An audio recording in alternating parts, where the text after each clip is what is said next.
Hello, gentle viewers. This is Indian, welcoming you back to Out of the Park Baseball 21. It's 2023 off-season. The Baltimore Orioles finished a very successful season, 89-73, and we even did pretty darn well in the playoffs. As you can see here, we won our wild card game, we won the division series against the Angels, and then the Yankees beat us in 6 games.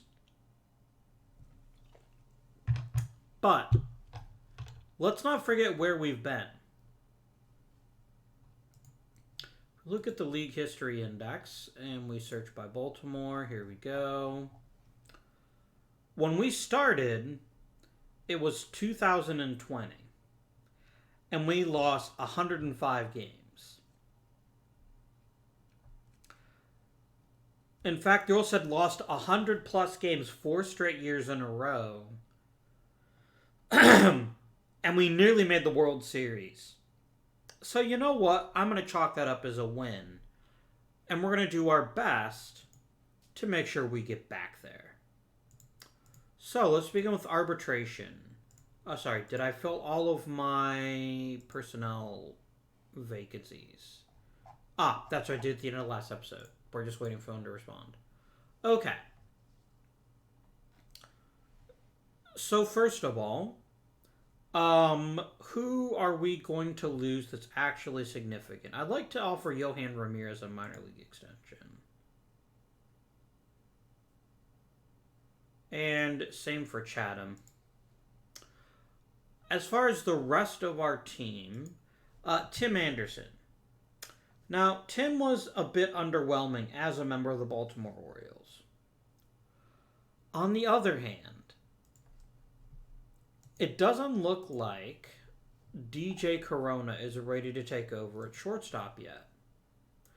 Until he can hit, I can't afford to put him in that kind of position. The glove's there. And he's even got a bit of pop in his bat. But until he combines that with the ability to hit consistently for average, I can't give him the keys to the offense. Which is the unfortunate part. And I don't know quite how to resolve this issue. Unless we, push him up to AAA and see how he does. But for right now, it's not an ideal situation. So here's a couple things I'm going to do right now. Because you need 40-man spots. And I don't think I can trade. I don't think anyone would offer me anything. But you know what? It doesn't hurt to try. Go away, fly. Nobody likes you. Only rookies, please.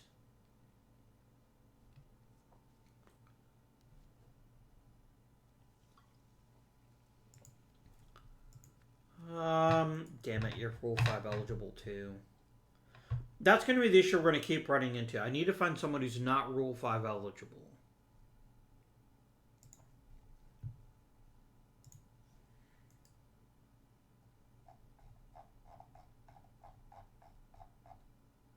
And while there's any number of interesting players here, they're all eligible for Rule 5 free agency. Well, we got a 23-year-old here. He might not be. Alright. Mr. Osmond. No. I know they say beggars can't be choosers, but I've got to be a little bit more choosy than that. Carter Young. Mr. Young has good plate discipline.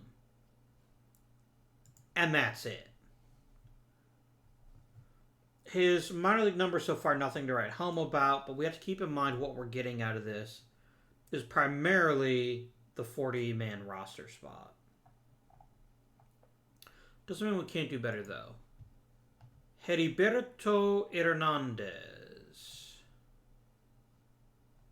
You're quite a nice looking little player, but I'm pretty sure you're eligible. Yeah.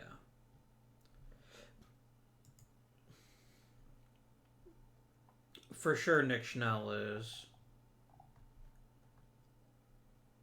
Sade Richardson. No, you've had 3 full years, so you would be eligible.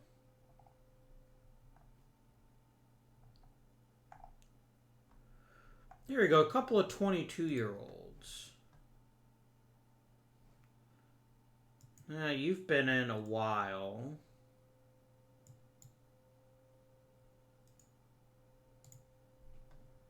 Here we go. Ryan Ritter is a decent defensive shortstop with an unimpressive offensive ceiling. Oh, you stupid jerk. You've had just enough professional time. And I don't want to turn around and trade for a guy that I'm just going to lose. I know this guy would be safe, and I also know he's not that impressive.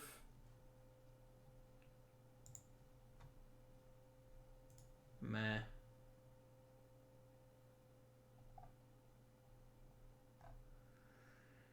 Okay.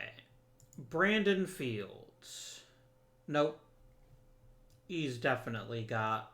He's a good hitter. I'm willing to take the chance if I could have him for... You might not be. You are ineligible. It's less than 5 years? I thought it had to be less than 4 years.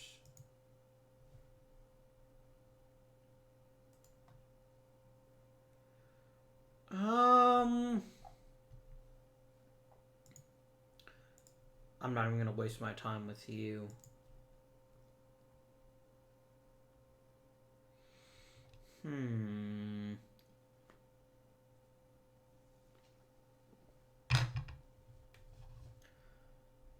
You've only had one... Actually, you've actually had fairly consistent, decent minor league numbers. I think there's more to you than your ratings suggest. Jace Borofen, you're in.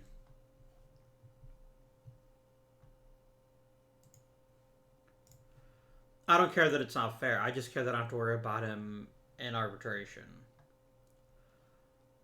Jeremy Walker. Walker's been consistently one of the better relief pitchers that we've got.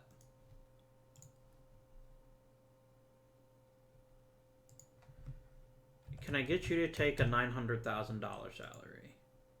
I can, and I'm happy to make the offer. Tanner Scott. I really don't know what to do with you.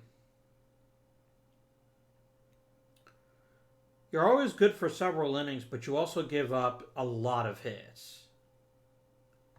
Like, so many hits. And so many walks, too. I'm willing to give him a chance, though. That's why I don't have to worry about it. Jose Castillo. I've got a big issue with keeping you, I think.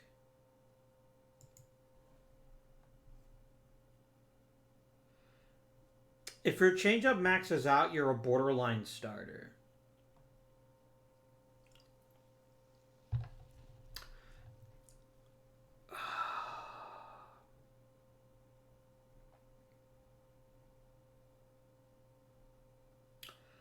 I need 40-man roster spots.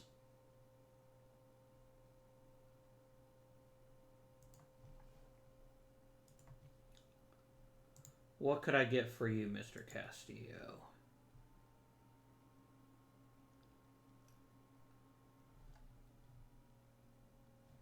An even worse selection of talent.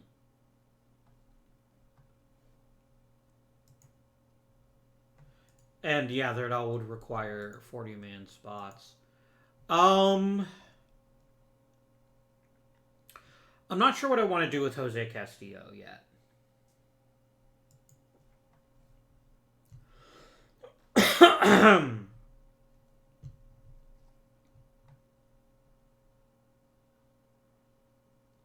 He doesn't walk many people. He's got good strikeout numbers. And he didn't allow many hits last year. But I've got quite a few pitchers who are going to need a roster spot.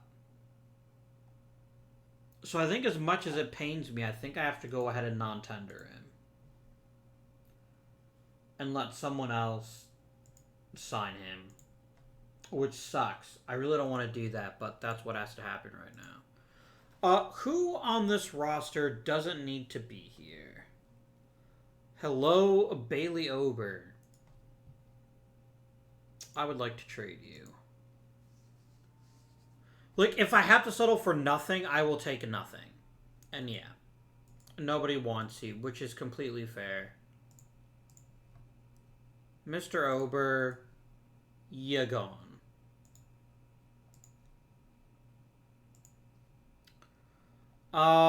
Who else? DeMarcus Evans, I'm not even going to waste my time.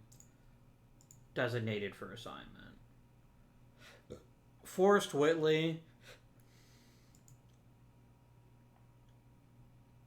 I'm very confident that I know what I've got in you. And what I've got in you is not very good. Now, I've got more team control of you, so I might be able to make a play for a better player. Really? Only the Cubs apparently want my players, and they're not willing to give anything of value for them. Alright, Whitley, you're waived. Bruhan, waived. And that's fine for right now. I don't feel desperately in any kind of need to demote anyone else. Okay. Done.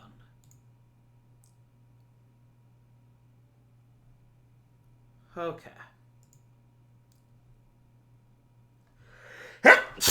Let's advance time a bit and see what kind of awards we come up with this year. Meh.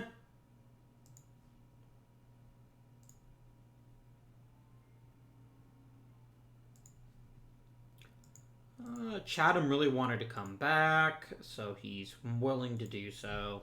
I am the only team that believed in him. And everyone that I waived is actually still on the roster. So let's send them all to AAA. And we'll take them all off of waivers.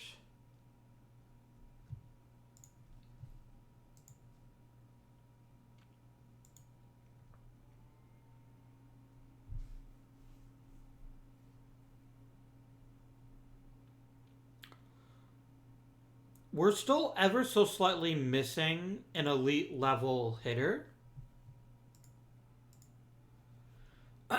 There's Rushman and Trevor Larnach. Nice. But yeah, we are missing that real middle of the order threat.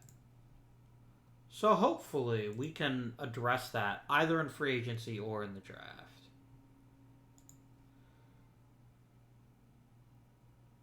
Bailey Falter, I'm going to go ahead and designate you for assignment. No. If someone wants him, they're free to take him. I didn't get Rookie of the Year with Jack Leiter. How on earth did that happen?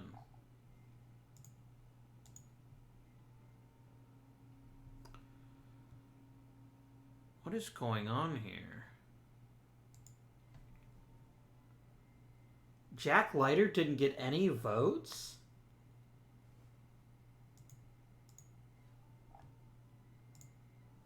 How can someone who threw 31 starts with a 4.1 WAR not get a single vote? That's not okay, game.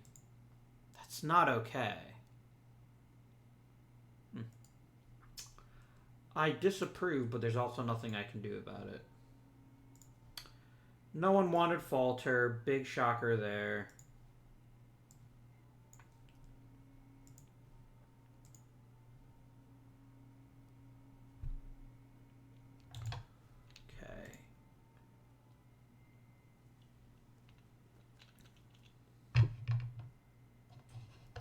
bad year to need a catcher. So, I have how much money? 38 million. That's a lot of money. Without question. So much money. What do we really need to get this team over the top? We may not need a big middle of the order back because we've got Max Kepler now. We do need a shortstop. We could use depth elsewhere as well. So, what do we have in the shortstop market?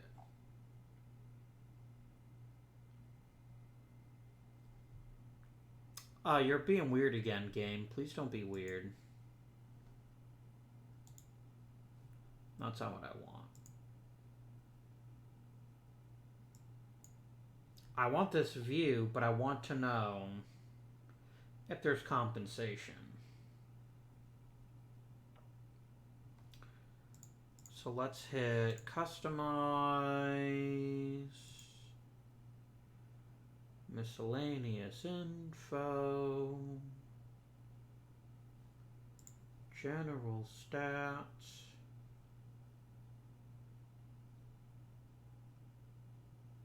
I don't see it.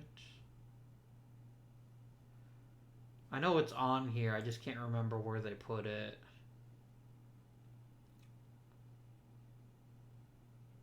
FA type. That's what I needed. Now we're getting somewhere. Okay.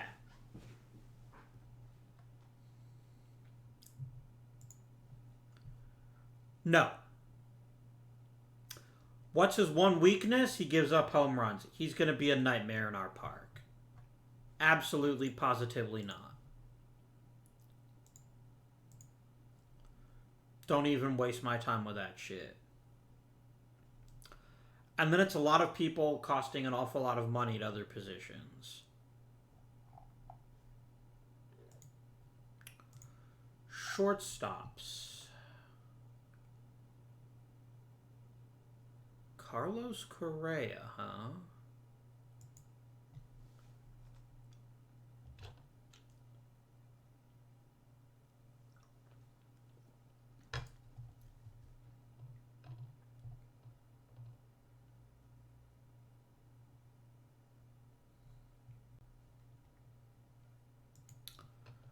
Freddie Galvis, maybe.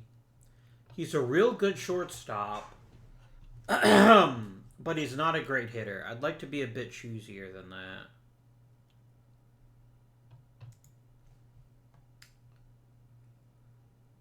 Correa had a really bad year last year. So bad it was not characteristic.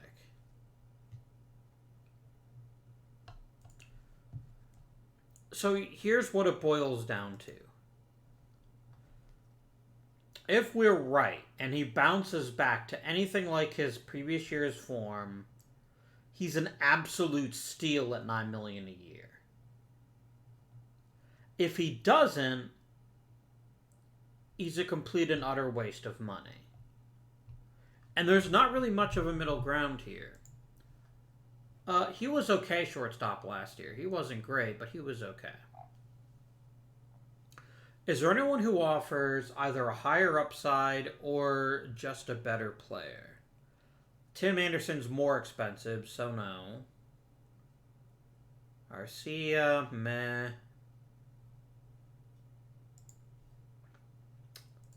Meh. Our old pal Jose Iglesias, we could bring him back.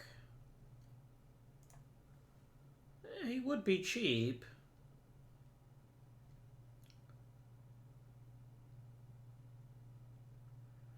Here's the thing, it's only money. Ooh, I'd get Jose Caballero for pretty much free. Let's do that. And same about Deuri Carrasco. But I really think there's something to be said for a $9 million a deal Adalberto Mondesi can't hit. So this all boils down to the one question we have to ask ourselves. What happened last season? And I think the answer is pretty obvious. I bet he was injured. Profile, injury history. Yeah, he broke his finger.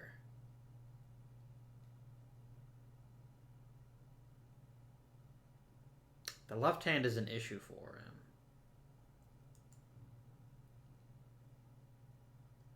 But he's clearly the best player on the market. I would like to request a scouting report. And please make sure that you scout him quickly. Because I don't want to lose out on him just because we're dawdling. Did I get my scouting report?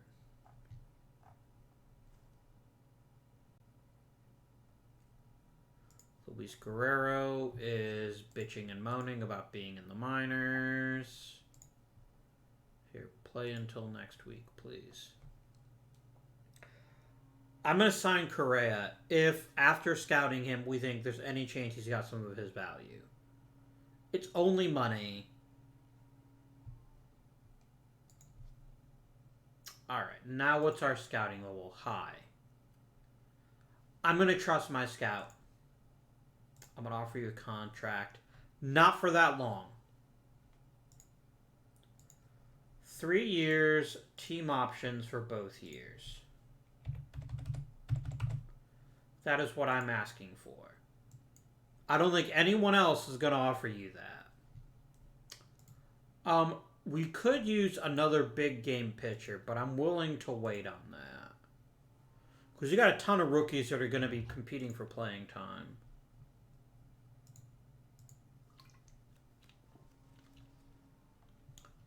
All right.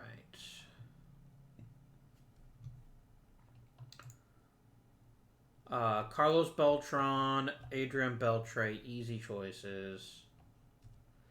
You know what? I'm going to toss a vote toward Bartolo Colon just because he was such a big part of my youth. And I don't think he's a bad player.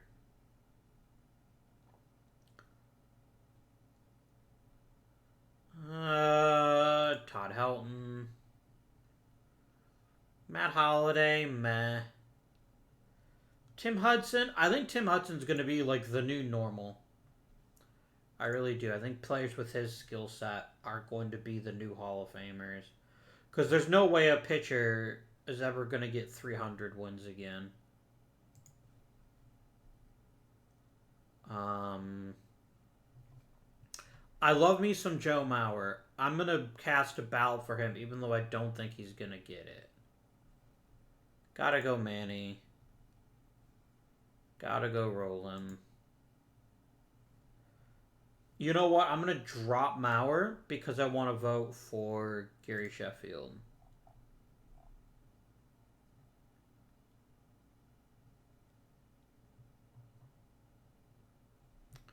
David Wright's kind of overrated, I think.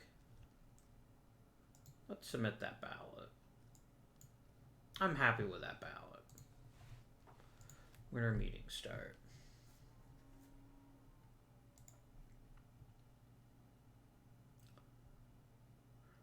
You're willing to give me a pretty fair third baseman. But what you're asking for is one of my best prospects.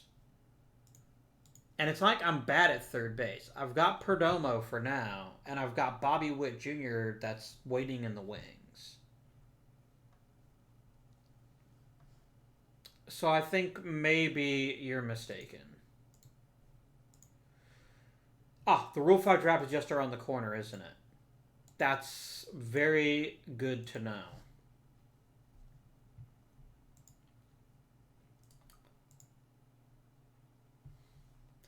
It's not about the amount of money. It's that I don't trust you, and I'm not sure you're better than Corona.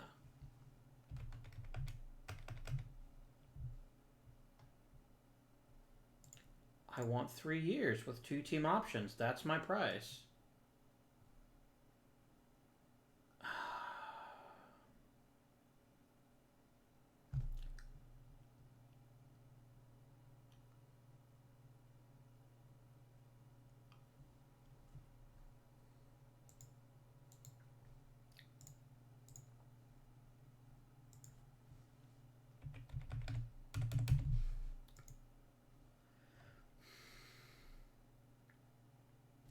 Here's my problem. He wants guaranteed years. I'm not willing to give him guaranteed years. Not after the year he just had with Houston. So I'm going to walk. And if someone wants to pay you, they're happy to do it. I'm not making that mistake.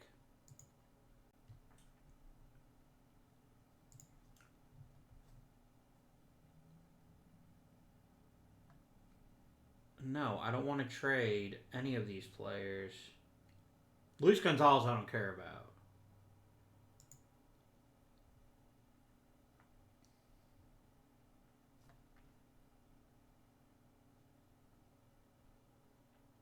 You've been consistently quite good at high A ball.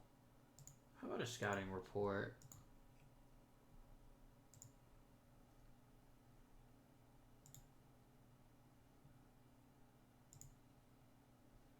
We're still not sure, though. So go ahead and give me another report.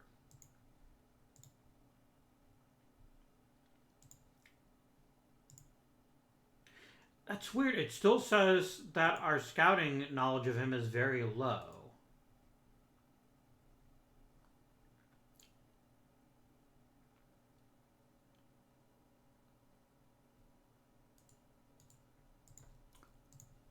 Whatever, dude.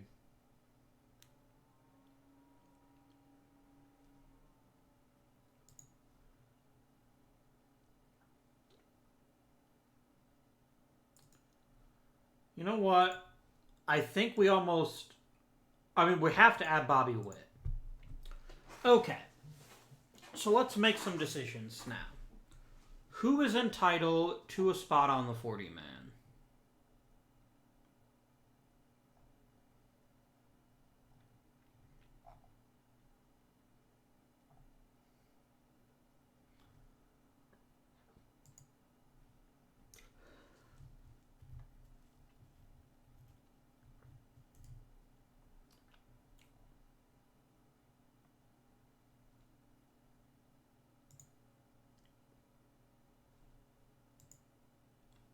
Oh, there we go. That was the issue.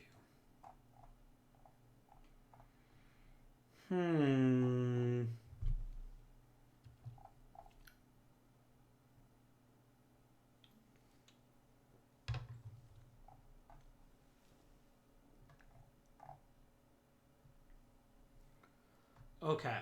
Step 1. Easy decision. Gotta be Bobby Witt Jr. 40-man roster for him. Easy call. Luis Guerrero.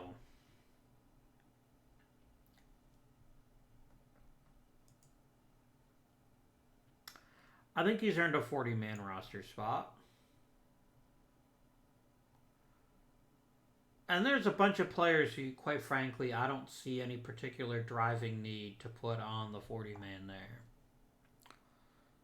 there. Reese Hines.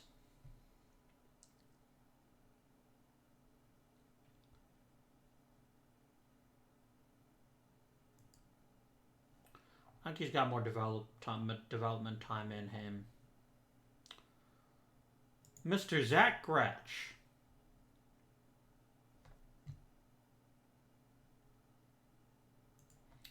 I will also put you on the 40-man.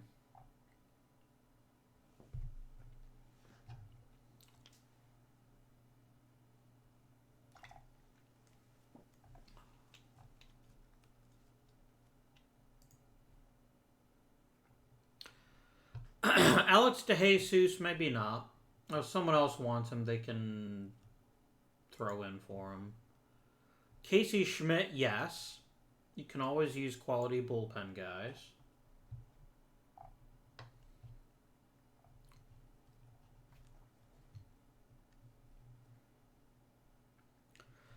Like, there's a lot of interesting players here, but there's no one so far that I'm staring at that's like, if I don't put him on the main roster, I'm going to regret it.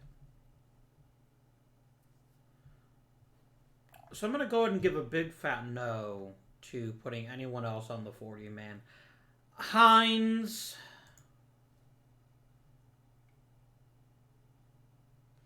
That power, though. He's a really hard sell for me. It could be a DH if nothing else.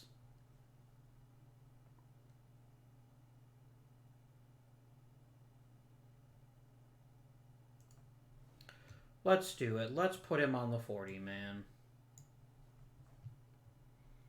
Okay.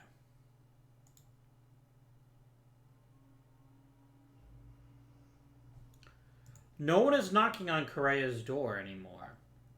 I think he's quickly beginning to realize that he's made a tactical error in demanding such a big contract. Until my next pick, please. Is there anyone here that's actually interesting?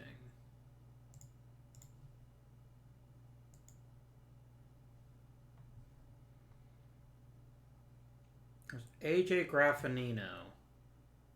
No.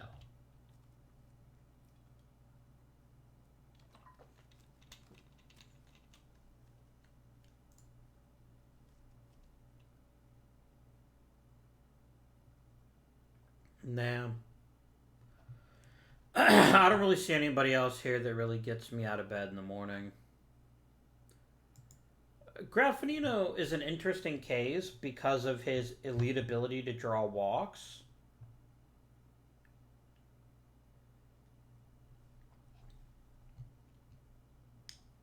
And he has hit consistently pretty well in the minors. I could always send him back if I didn't want him, right?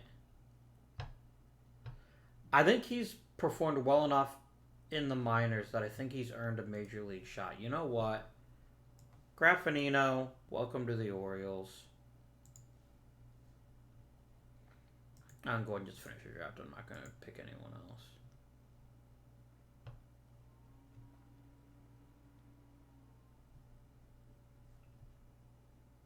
And nobody took my players, which is magnificent. Now, are there any other free agents I want to kick the tires on?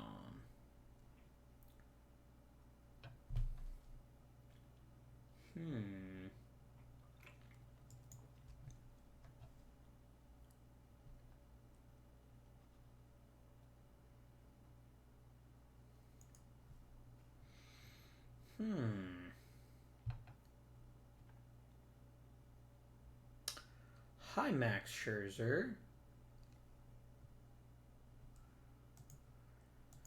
Because if we went a full 5-man rotation, it would be one of the rookies who would take the 5th spot. And a proven big game pitcher was a big issue for us in the World Series. Where did Max Scherzer go? Wait, what? Oh, there he is. Okay.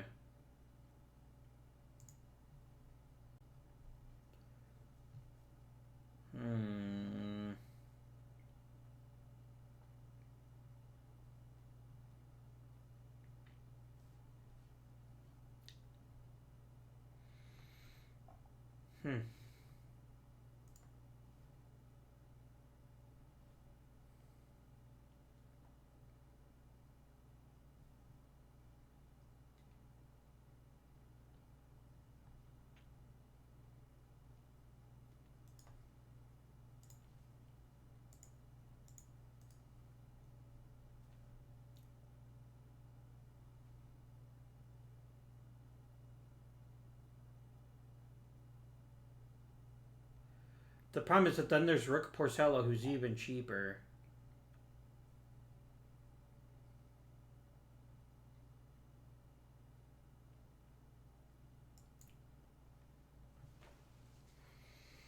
Hmm.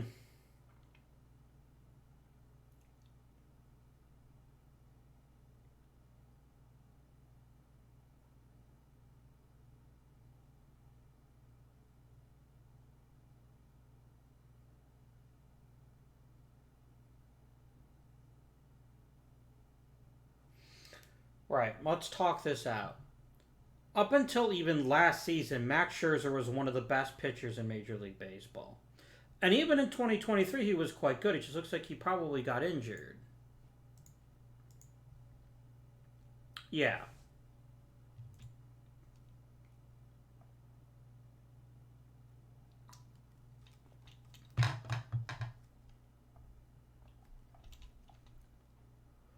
Here's my problem, though. I'm paying $8 million for a name.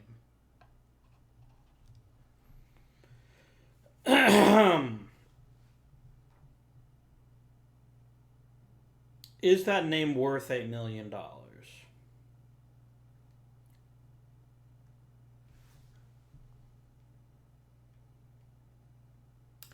It might be.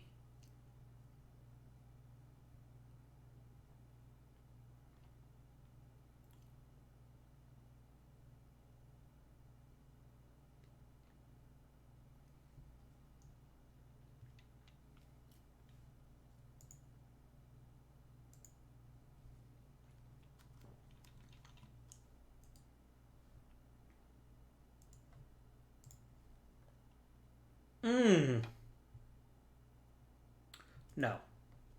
Not for 12 million. For 8, I'll talk. Not for 12. You've got to be bloody insane for that. It's been a while since Sonny Gray's been all that good.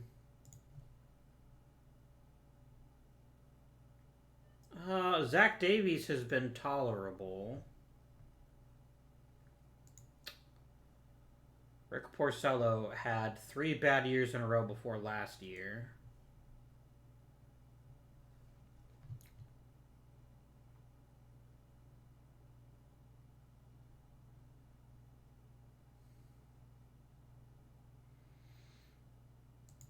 Chris Bassett's going to get eaten alive in my park.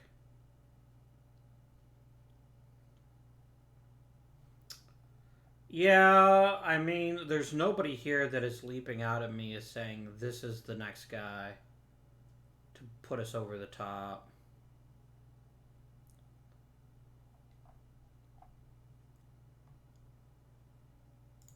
I'll kick the tires on Max Scherzer again if we get to the preseason and no one signed him.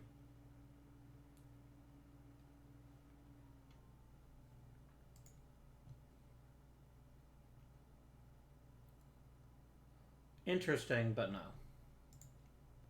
How much did he get from Texas? He got the long-term deal he wanted. You know what? Good for you.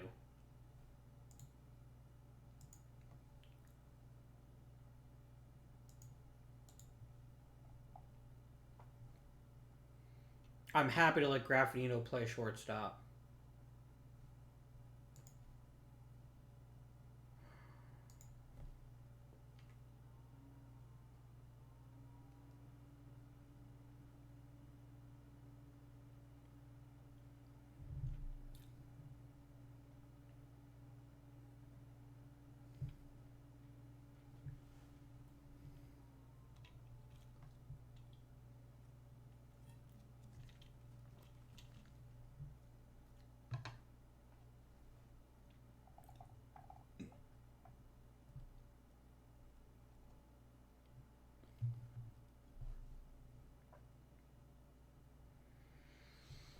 Yeah, I'm happy to. I'm even happy to let one of my rookies win 5th starter.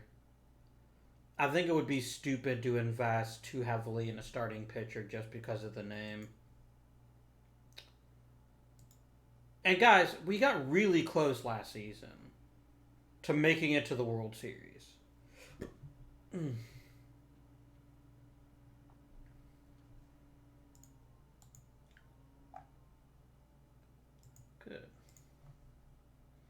Hey, Sheffield made it in year number 10. Good for him.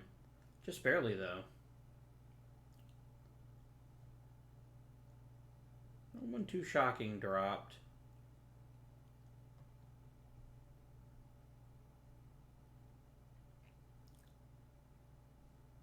That's fine.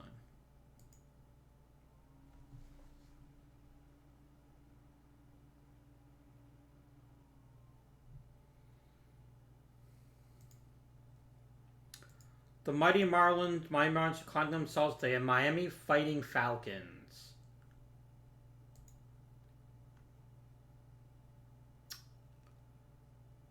I gotta say, I don't think this is gonna solve your problems, but good for you.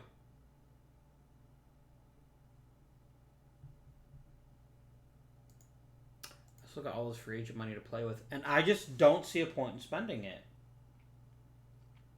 It's crazy, I know, but I just don't see the point in spending money just to spend money.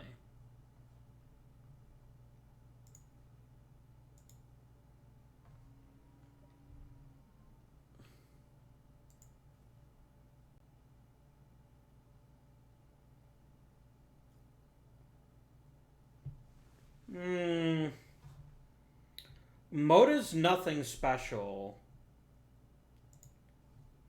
Vasquez is kind of pricey. Pass. I can get a better relief pitcher from free agency.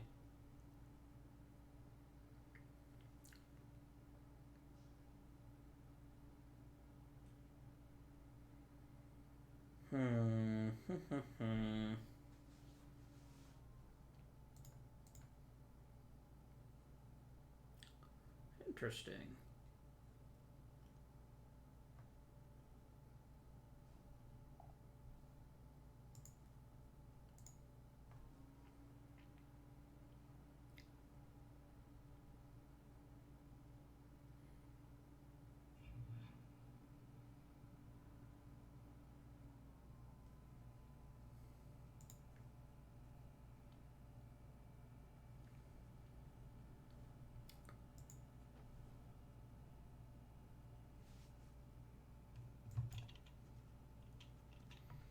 Seattle is offering me a bad player for a not bad player. I think you might have lost your minds. Now, who gets spring training invites? Kim, Sprake, Corona, Quintana, Lots.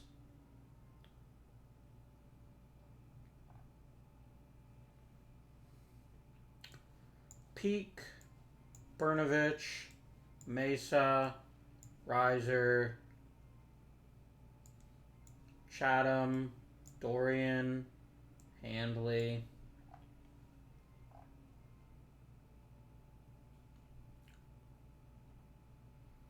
Lorenzo.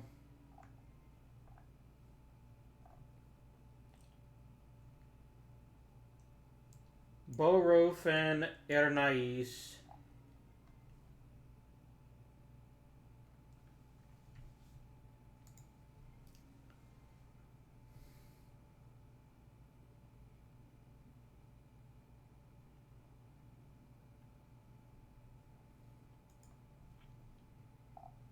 I think that's good enough.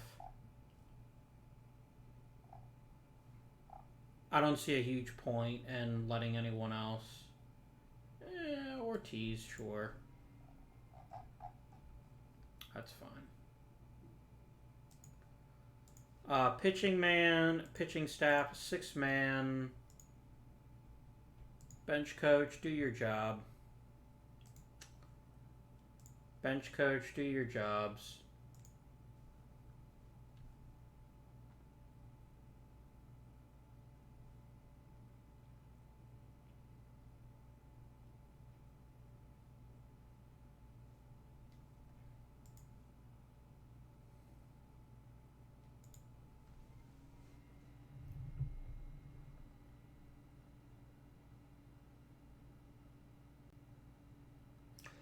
I can't say that we've gotten appreciably better this offseason. But we're still a very young team, and I think there's still too many opportunities to improve from within. Bobby Wood Jr. is starting to force the issue.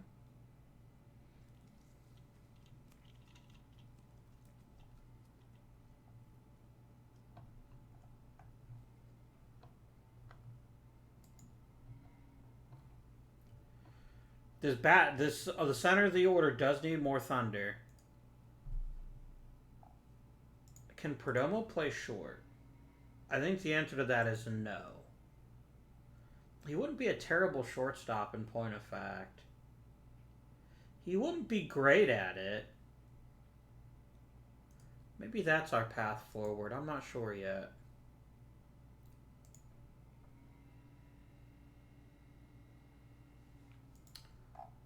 Poor Jeremy Walker.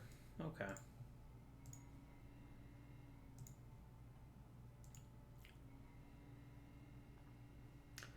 Just finished his first season, got his first arbitration race, and now is going to miss most, if not all, of the season. That's unfortunate. Alright, let's go to the bargain bin.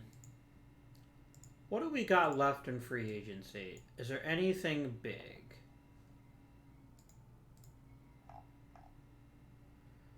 I mean, our old friend Yasiel.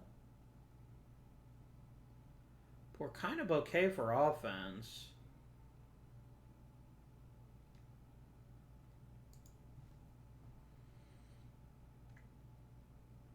Poor Jose Iglesias. He's never really been as productive as he was when he was with us.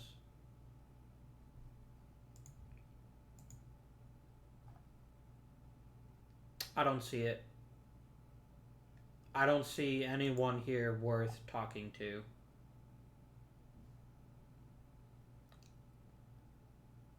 Jaime Candelario, I'll offer you a minor league deal.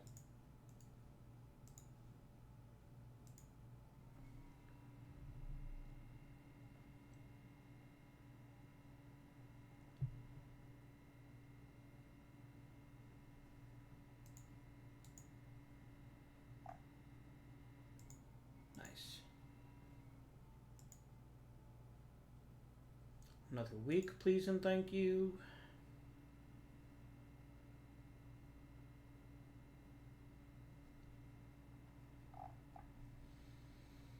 Spring training is now finished.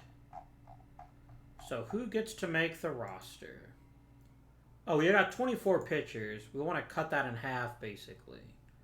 All right, Rodriguez, minors. Brnovich, minors.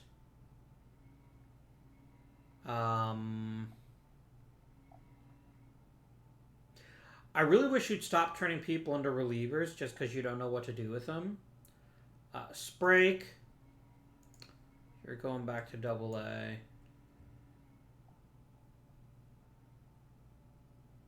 Peak. I'm intrigued by keeping you on the roster, Mr. Peak. Let's leave you there for the moment.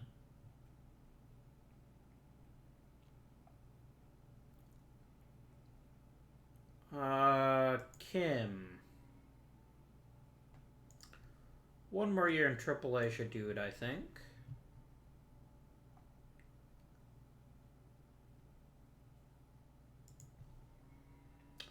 Luis Guerrero, you've never even pitched in AAA, so you're going to do that this year.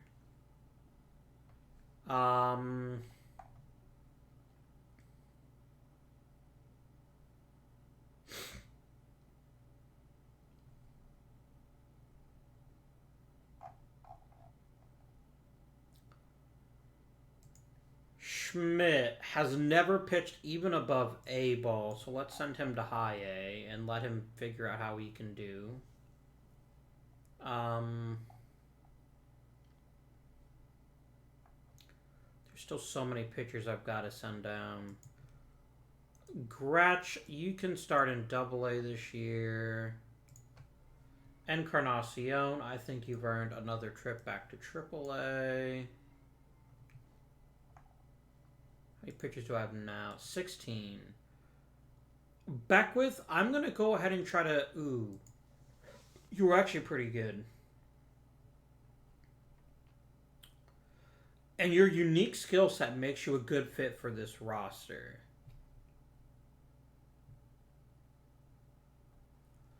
Uh, please stop calling him a reliever. He's a starting pitcher. Because there's only 1, 2, 3, 4, 5, 6 starters.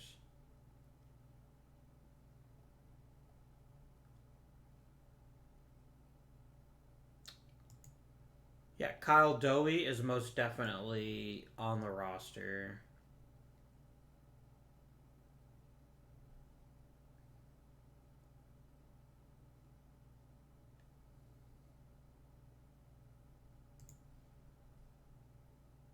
Peak. You could still make it as a starter. I'm not willing to force you into being a bullpen guy just yet. What does this give me now? 15. I still got to make room for 2 more pitchers.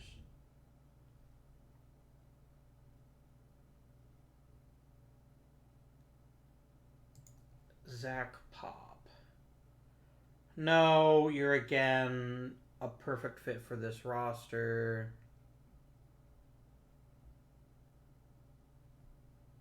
Kate. Tim Kate, I think you've still got a chance to improve a bit more in the minors. Let's let you do that. I think it has to be Beckwith, which as much as it pains me, because I'd love to give him a proper shot. Because I love me a Submariner. Or Submariner, depending on what pronunciation you prefer. But I don't think you're going to get too many people begging for your services. So I'm going to designate you for assignment. And no new pitchers made the roster, which isn't a surprise.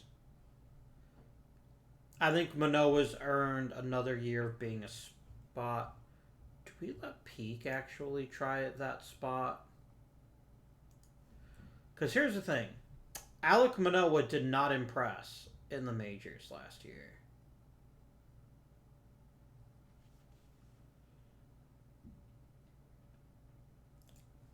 I'm going to let you pitch in the minors, and I'm actually going to let Peak be our swing starter. Peak, you made the team. Congratulations. He's got a track record of success in the minors that I think would be stupid to ignore. So, Mr. Peak, you've made the roster. Okay. 13 pitchers, probably only need 12, but I'll settle for 13 at the moment. Position players. Handley. Demoted. I don't need 3 first basemen.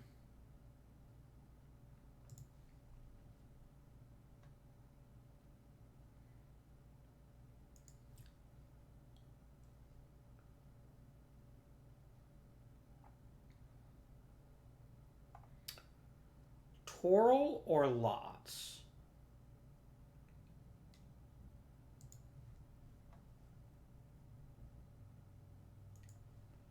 Lots is actually a really good first baseman is the thing. And Lots didn't just hit well in AAA last year. He destroyed AAA. Torrell, I'm going to demote you. I'm going to let Lots make the roster here. Chatham, no. Bernays or Hernais, no. Send you to AA. Dorian, God, no.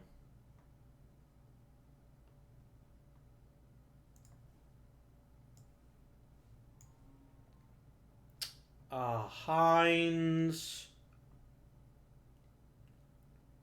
No. I do think you've earned at least an extended shot in AAA, though. Ortiz. Back to AAA with you, I think. Podlow to the minors. Okay, Corona Jr. Your last scouting report, you're putting a little bit more of it together. I'm still not confident in you, though, yet. I think I still need to get you to play in the minors for one more season. I just don't think you're ready yet. Fisher to the minors, Lorenzo to double A.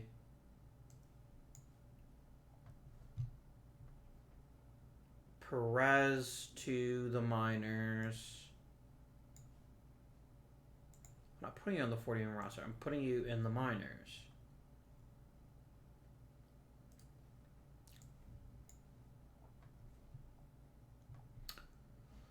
Riser to the minors. Bo Roffin to the minors. Quintana could actually be somewhat special. Quintana, I am now taking personal control of your development. Damn it, where is it? Where is it?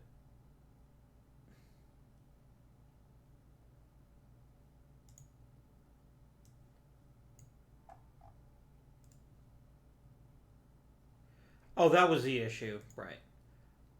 Mr. Quintana, you had a great year in A-ball. Let's let you play in double A.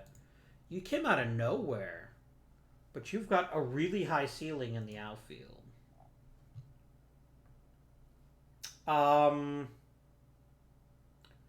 Sorry, Victor. Every year I think you might make the roster, you end up not making the roster. Now.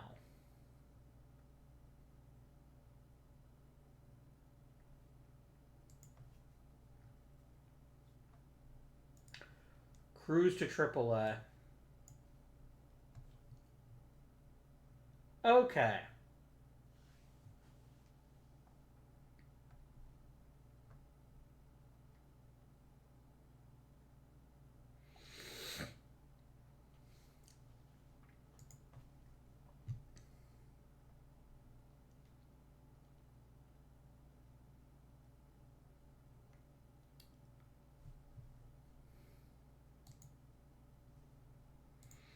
I'm checking his splits.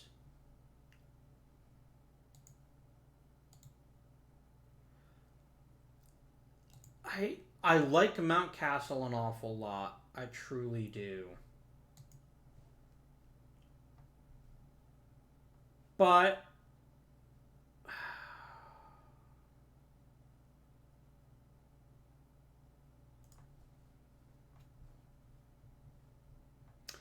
I'm staring right at a player who might be even better than him.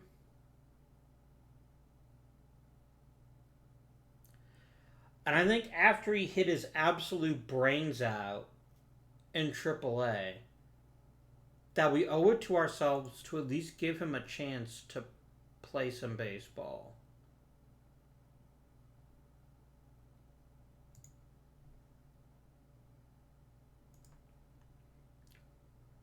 Like, he's Mountcastle with a better batting eye. A much better batting eye.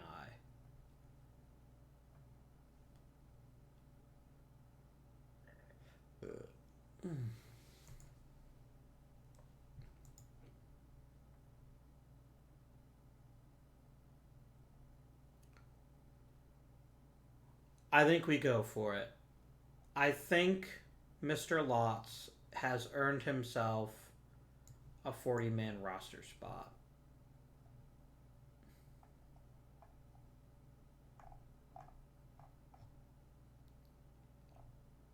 I think we're making the right call.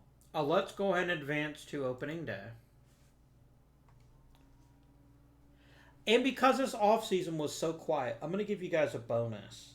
I'm going to actually go ahead and set the roster, both the majors, or both the pitching staff and the lineups in this episode. I only have one. Oh, no, I have two. Okay. I was going to say, yikes. But no, I've still got two in the top 10. All right, pitching staff. Nuke it. Nuke it? No, nuke it. Jack Leiter's the ace of the staff. And he threw 170 innings last year. Let us increase his pitch count to 100. I think he's earned that much of our trust. Now, who's our number 2 starter?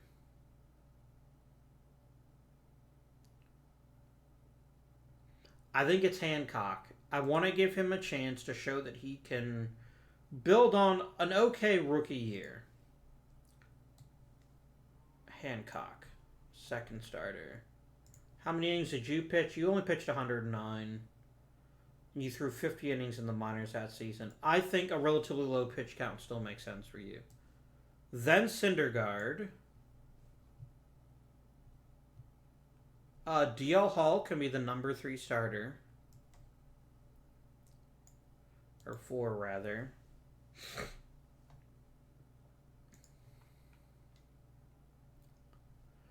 And then I think we let Pierre have himself the 5th starter's job.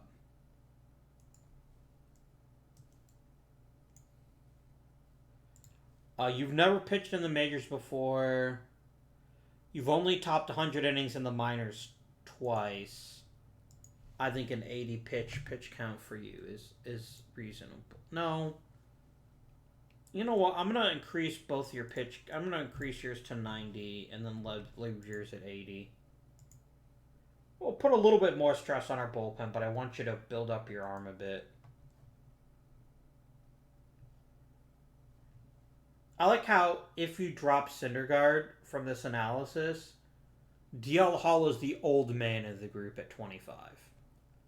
That's pretty good. Okay. Relievers. Go away, starters. Nobody likes you. Edwin Diaz, I think, has earned a second year as our closer. He did quite a nice job. Closer. Because I've got so many relief pitchers, I've got 8 of them, I'm not going to have Edwin Diaz automatically start in the 8th inning. If he pitches fewer innings, he might produce better performances. Tanner Scott, I think, is going to be the 8th inning setup man. And then, who's going to be my other setup dude?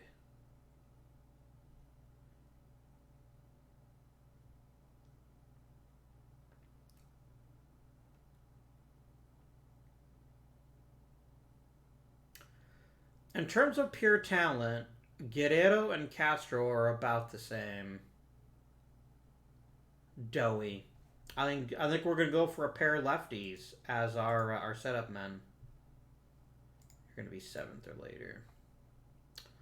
Mr. Pop, long relief emergency starter. Oh no, not you. I had you confused. Sorry. No, you're definitely going to be a flat middle reliever. I was thinking of Zach Peak. I have too many Zachs on this team. That's the problem. There we go. Aaron Fletcher. Let's keep you as my lefty specialist. And then we'll just get some innings from the rest of the pen. I think this is a pretty solid bullpen that could be maybe slightly better if we picked up a couple of extra pieces. But again, it's young. Here's our old man Diaz at 30. And I think he's going to still be pretty darn good for the foreseeable future. That's our pitching staff. And then 5-man rotation, obviously. I'm counting on 2 things this season to see a staying-up pitching staff. Improvement from Hancock and Hall. Hancock's got too much potential. Hall... I thought that Hall was bad. It's that Hall wasn't consistent. And a return to form from Syndergaard. I don't mind so much if Mr. Pierre is, If it takes him time to get used to the majors, I'm fine with that. That's why I have a guy like Zach Peak, who's got good stamina, a good pitcher. Maybe not his max level yet, but he's consistent. But if we could get Syndergaard to be even a shadow of himself from even a single year ago, that would be pretty doggone sexy. Now, here's the downside, though. Of course, look at why he did badly last year. He gave up a ton of home runs. His other peripherals show that he's still a pretty good pitcher, but he's just getting teed off on. And if he can't figure that out, that's going to be a big problem.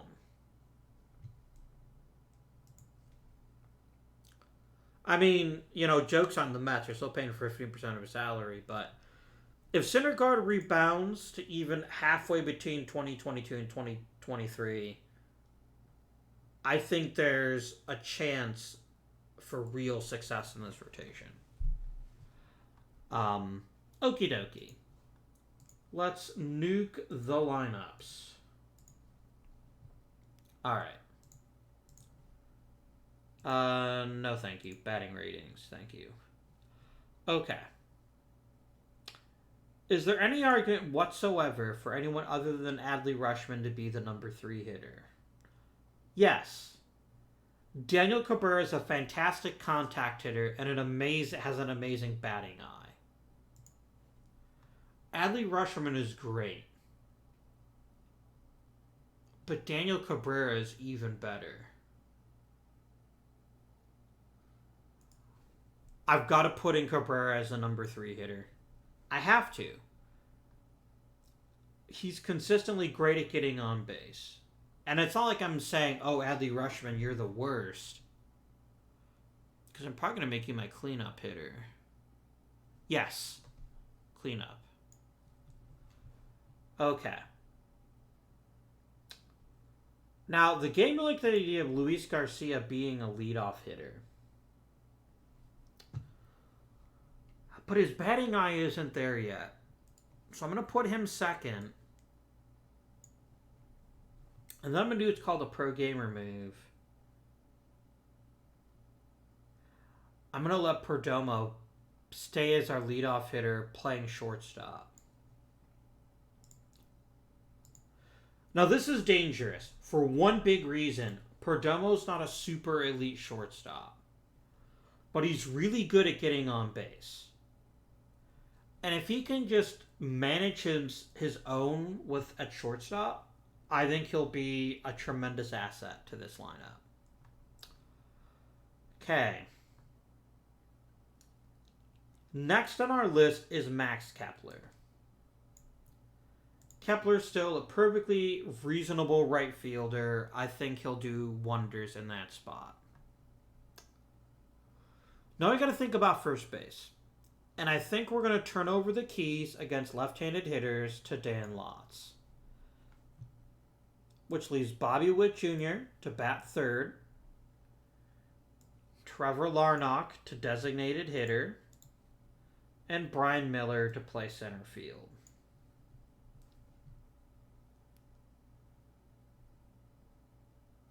Larnach, you can hit 7th. I think this is a totally reasonable starting lineup. I don't like putting Mountcastle on the bench for the lion's share of his plate appearances. But here's the thing. Mountcastle's had 2 full seasons, and he's been quite good. But he hasn't been next level good yet. Lotz obliterated AAA hitting. Just destroyed it. And there's so much more room for improvement. I would be hurting the team if I didn't let him get a chance to prove himself. And then let's go ahead and fill in the rest.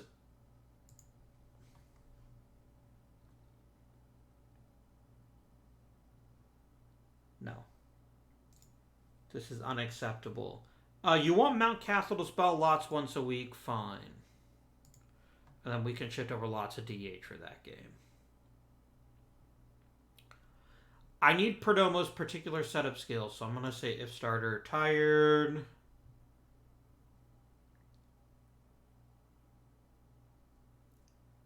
Kendall is a better center fielder.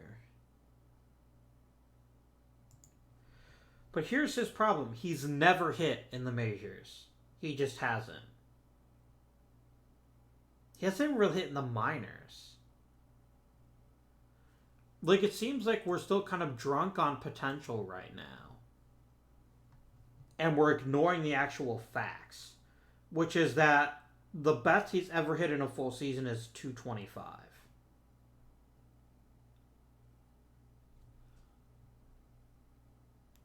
He strikes out too much. He doesn't draw enough walks and doesn't make enough contact. I am not starting Kendall over Miller. So this is our starting point. And it's not bad. It is not bad at all. Let us copy the depth chart. No, copy the lineup and copy the depth chart. And paste them over here. I'm ready to go boop and boop. Now, there's a couple things I'd like to do here. The biggest and most important is handing first base to Ryan Mountcastle and letting Lotz back him up. There's still a very left-handed lineup. And I could kind of use another outfielder, a right-handed hitting outfielder, to spell Larnach. Do any of these hitters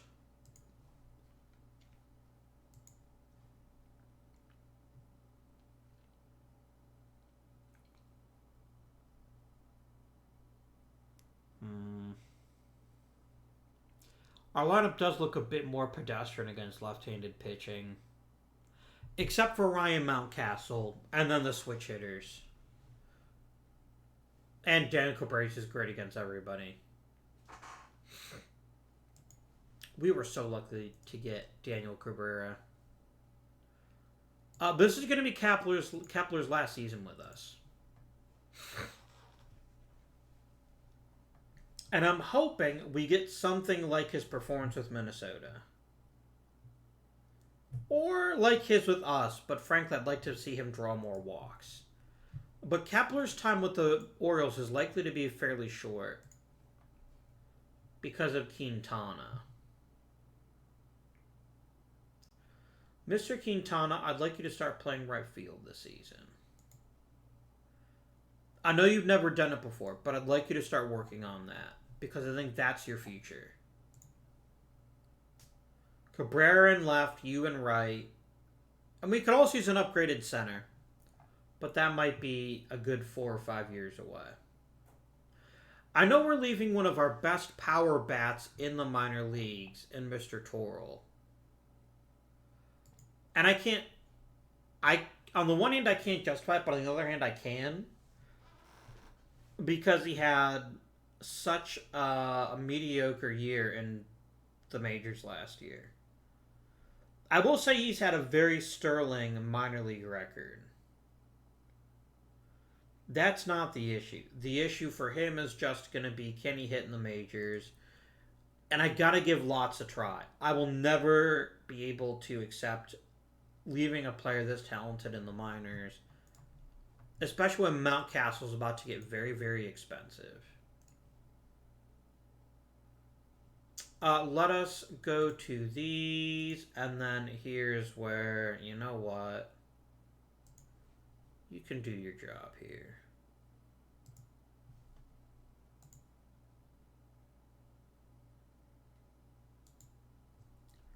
There we go. That seems good. Okay.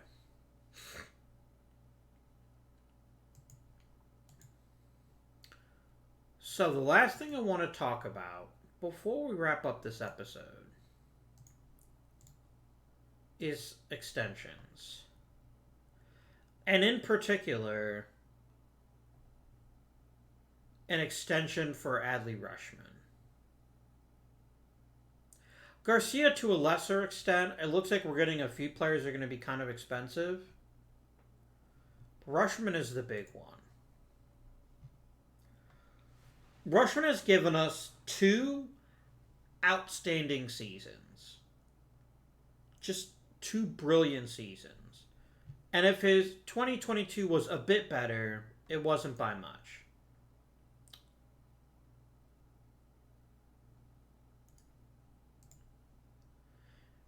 And he's now reached the point I kind of feared he might, which is where he only wants to talk arbitration. But that's fine. The bigger issue is going to be Ali Sanchez. I don't know why he thinks he deserves so much money. He's just a backup catcher. And he was a very good backup catcher last year, but that's not worth $5 million a year to me.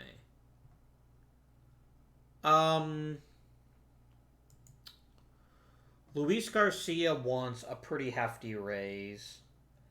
I don't think he's earned it yet, but I think, again, he's close. And I think that's the most consistent thing about all these different players that want big raises, is that they all look kind of good, but they all also need a lot more work to prove that they're worth what they're asking.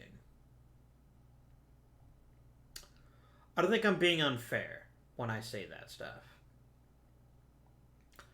One of our bigger deals is going to be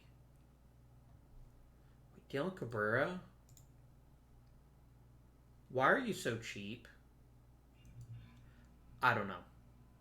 I'm not going to question it for right now.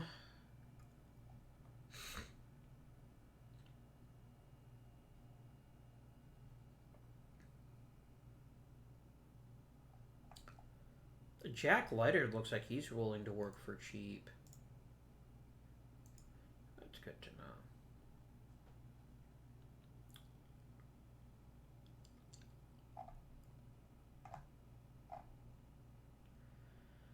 I just don't know what to do with Rutschman. And he's very correctly taking a long view. Luis Garcia doesn't want much of a raise, as it turns out.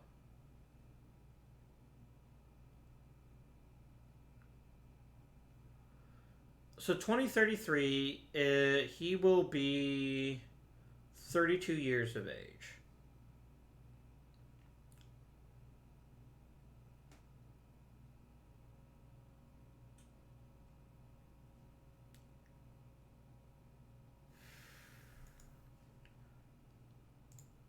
Here's your problem, though. You've been kind of fragile.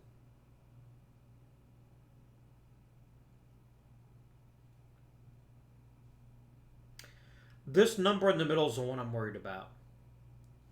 I'm not seeing evidence of good high-level plate discipline.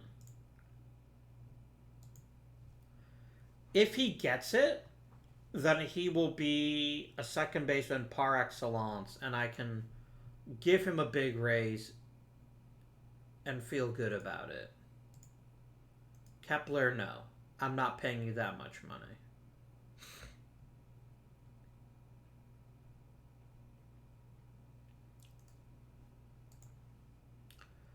Ryan Mountcastle doesn't want a lot of money, but on the other hand, I also don't know that I want to be my starting first baseman.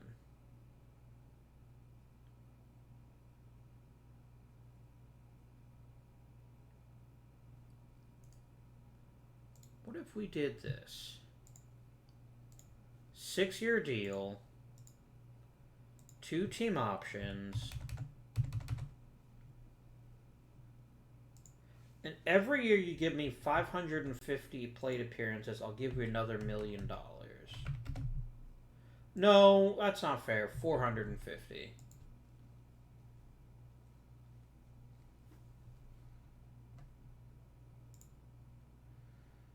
No. And he's being smart, I guess. Unless we just bump it up by a couple hundred K each year and see if that's enough to convince him that it's worth it. I'm basically trying to keep him from asking for $20 million at the end of this contract.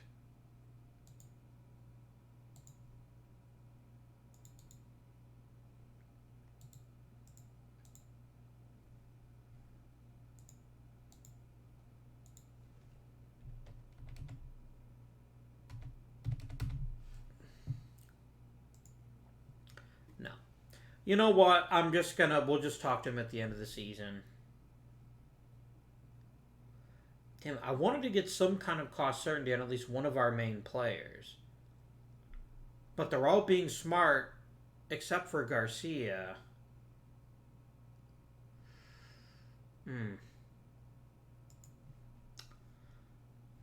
Here's what gets me.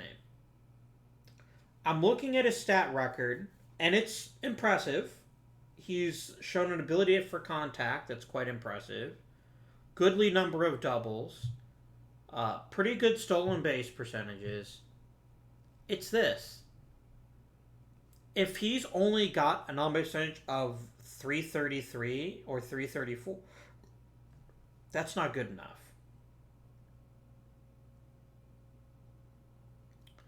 If he does nothing but raise his on base percentage by 30 points, he'll be much closer to being worth a possible $12 million a year. Because he's a very talented hitter. And especially the fact he doesn't strike out very much helps him out quite a bit too. But that's what I'm seeing right now. The players that I'm seeing all look talented but flawed. But they're all wanting to get paid like megastars. And Ali Sanchez, you're bloody delusional, mate. You are 1000% delusional that you're worth this much money.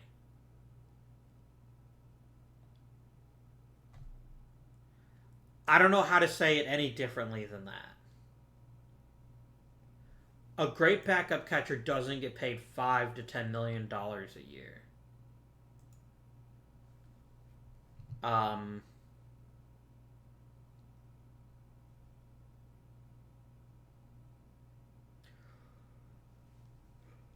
I think we're okay for right now. I don't think there's a big push for any of these players to get signed. Who are my core players? Who do we think is going to be with this team for years to come?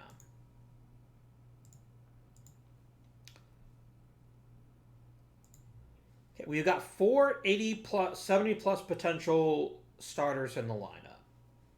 Luis Garcia, Adley Rutschman, Daniel Cabrera, and Bobby Witt Jr. Of the four, Bobby Witt Jr. is the biggest question mark. He's had some good years in the minors. He's had some bad years in the minors. I genuinely don't know what to expect from him. So we're going to temper our expectations. He is a terrific third baseman, though. We've got Dan Lotz, potentially a cornerstone. Ryan Mountcastle, potentially a cornerstone. Max Kepler, he's going to be gone at the end of this year. Trevor Larnach is, to be honest, superficially impressive. But I don't think he's going to have staying power. We'll have to see how he turns out. And maybe that's the future for Mountcastle or Lotz. Whoever loses this job is that the other one becomes a full-time DH. And that's totally fine with me. I just now realized in the entire lineup, we have one player earning more than the league minimum. Max Kepler. 13 players, one earning more than the league minimum.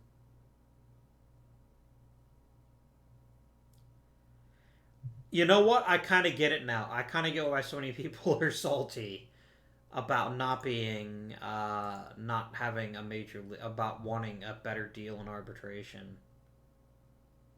Damn.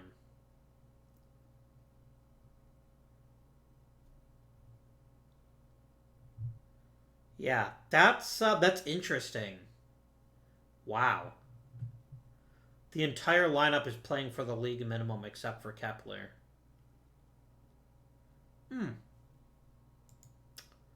Fun times. How about the pitching staff? There's a little bit more variety here. Not a lot more though. A lot of players here are pitching for the minimum too.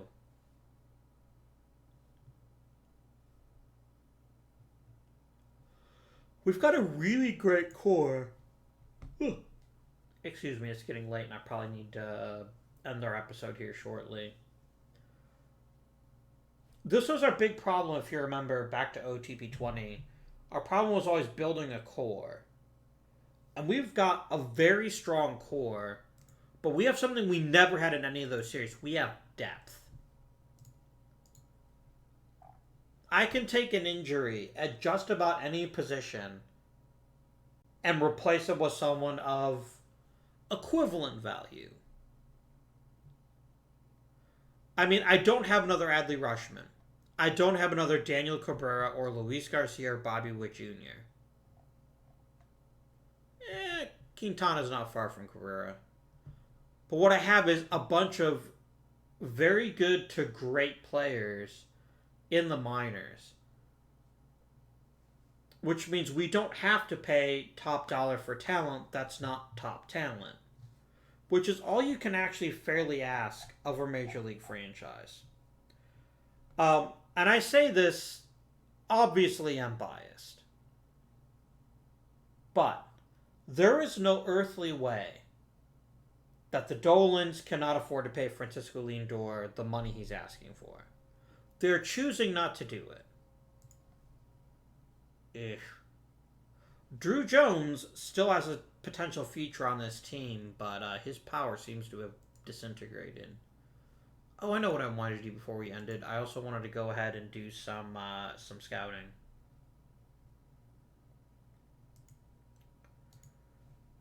Right.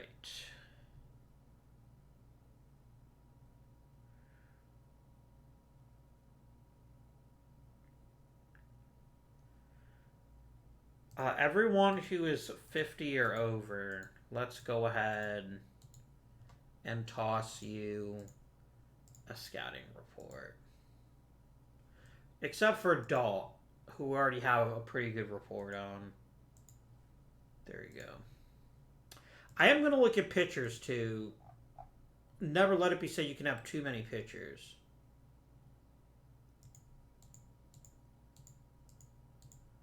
I'd even take a reliever, but probably not with the 10th overall pick.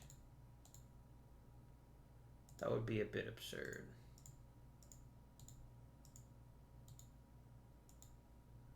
There we go. Request. That's 31 players that we think of could be a good value at the 10th overall pick, or 12th overall pick, excuse me. And remember, we get 2 first-round picks in this draft. So I'm looking forward to spending those picks intelligently. But guys, we've got the core. We've got the central 4 players that are going to lead this lineup into wherever they lead it to. Cabrera, Rushman, Garcia, Witt. And we got them in a good mix of ways, too. Garcia, trade. Cabrera, trade. Rushman, Orioles drafted in. Witt, trade. Okay, you know what? It turns out it's all through trades. Fine. Be that way. Perdomo, Rule 5 draft. Isn't there a way to see that, how a player was acquired? I know they've always talked about adding it, but I don't know if they ever got around to doing it.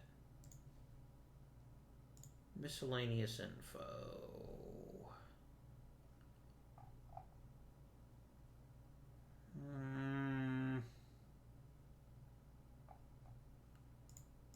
General?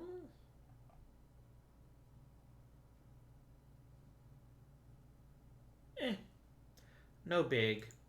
Um.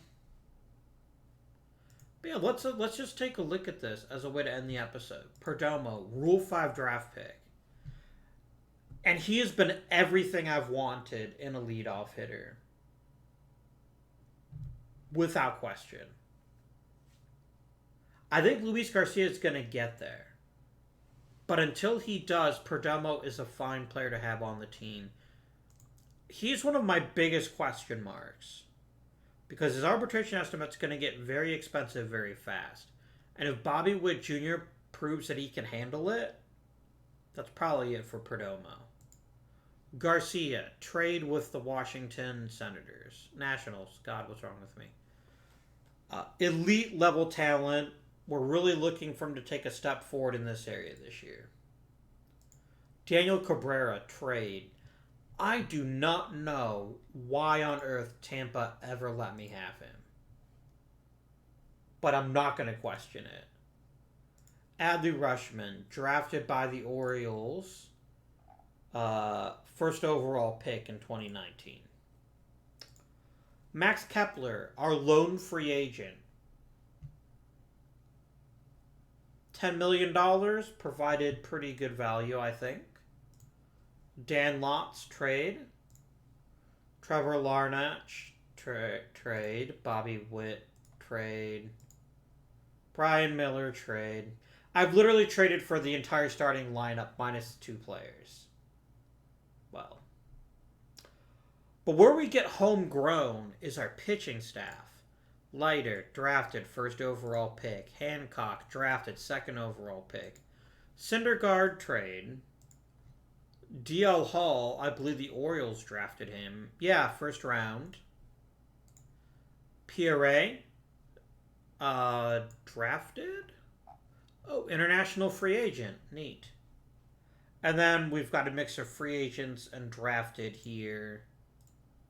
And trades in the minors.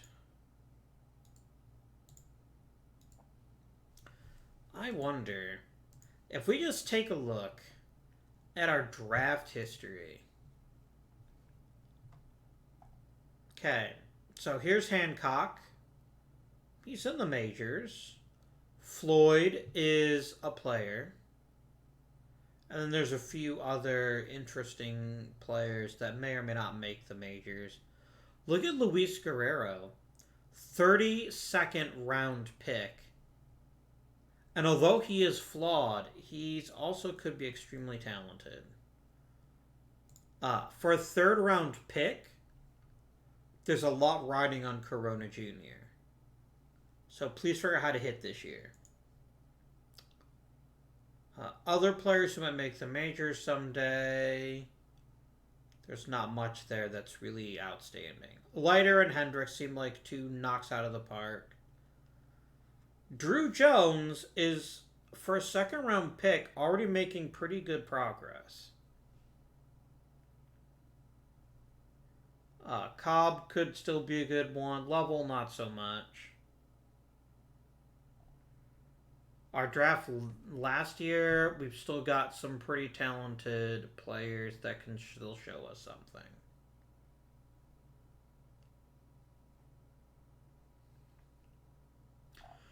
So far, drafts haven't produced many Major League regulars, but that's because they haven't needed to. Which I think is what's the most surprising. As for a team that's had such a bad history, is that there were a lot of pieces already in the system. And it could just get better from here. So I'm pretty excited about what's happening with this team. It's very young and very cheap for now.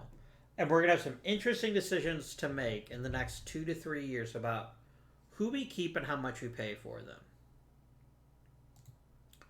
But I'm curious. I noticed that Lindor has never become a free agent. Did you pay the man? Come on. OOTP recognizes that you could have just paid the man. So get to it. He's so good. But yeah, any Major League franchise owner who tells you we cannot afford to pay for a specific player because we don't have the money is a lying sack of whatever comes in sacks. I'm trying to be a bit more polite. But it's not a question about being able to afford it. It's a question about maximizing profit. And there have been really good and interesting studies that have shown basically that past a certain point, spending money doesn't. If spending money doesn't either help you make the playoffs or win a championship, that generally you're better off spending less. In terms of profit and in terms of cost per win, which is why I have that on my front office page here. Um, but our key here is that once we punch through, we're going to start spending. Last thing I'd like to do is see what Tanner Scott wants for an extension. He wants to get paid a bit more. And maybe he's worth it and maybe he's not. Look, from a WAR perspective, he's always been productive. Well, ever since 2020 after, anyways.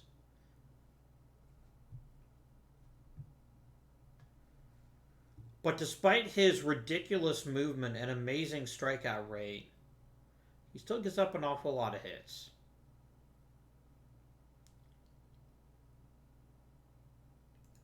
We'll have to see what happens. Bloodline of ball players. Is Tanner Scott related to Mike Scott? Or is that just like some generic trait that they just put in there for funsies? I'm not sure. I know Jack Leiter is Al Leiter's son. I knew that much.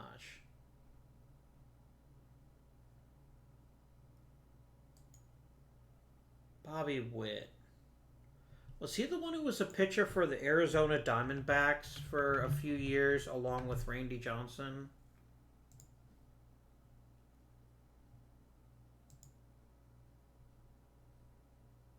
Oof. Oh, that's right. It actually deletes his history, doesn't it? Oh no, there it is. It just wasn't marked correctly. Oh, he pitched for Texas. Interesting. I genuinely don't remember Bobby Witt Sr. I don't remember him at all. I thought, oh, I guess he pitched for Texas. I was a big fan of the Rangers at one point. I watched him quite a lot. Maybe that's where I was thinking of him. Who's the one I was thinking of that played with Arizona? It was Kurt Schilling and Randy Moss. Or not Randy Moss. God, wrong sport.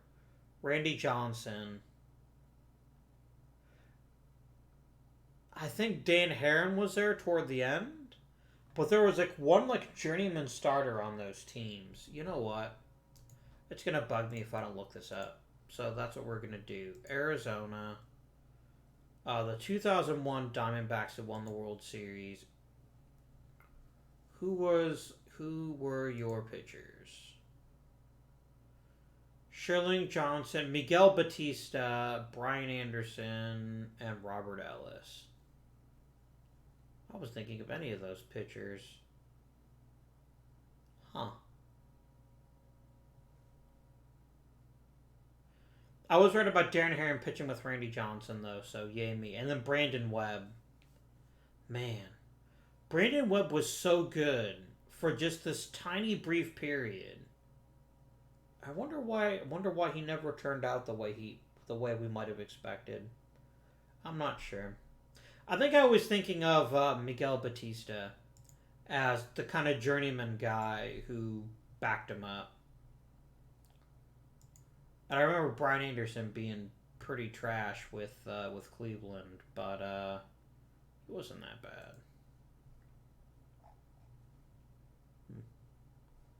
They had Jared Weaver? Oh, Luke Weaver. I don't even know who that is. It's fine. But yeah, there's a lot of potential in this lineup. And a lot of potential rotation. We just have to make it happen. But we'll see what happens next season. Thank you very much for watching. I hope you've been enjoying so far. And until next time, this has been Avindian, and I bid you good day.